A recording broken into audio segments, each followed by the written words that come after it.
Welcome. In this video, you'll learn how to mark a group as unread on WhatsApp for PC after the latest update. Whether you want to come back to a conversation later or just keep track of important messages, this feature makes it super easy to stay organized without missing anything. Let's get started. First, open the WhatsApp app on your computer.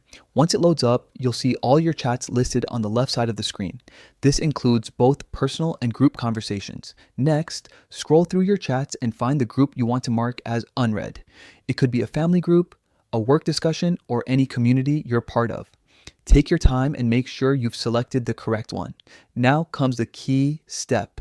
Right-click on that group chat.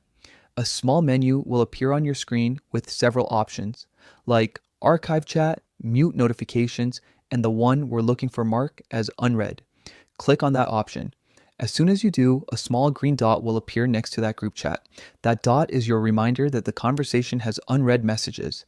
This tells you at a glance that you still need to check back later. Even if you've already seen the messages before, you can repeat this same process for as many groups as you like. And it's a simple yet powerful way to keep track of your most active or important chats. No need to scroll endlessly or try to remember which ones you wanted to revisit. And when you're ready to clear that unread mark, just open the group chat again. Once you've viewed it, the dot disappears automatically, showing that the conversation is now read. That's all there is to it. With just a few clicks, open the app, find the group, right-click, and select Mark as Unread. You can manage your WhatsApp groups more efficiently than ever. If this guide helped you out, don't forget to stay tuned for more quick and easy tech tutorials just like this one.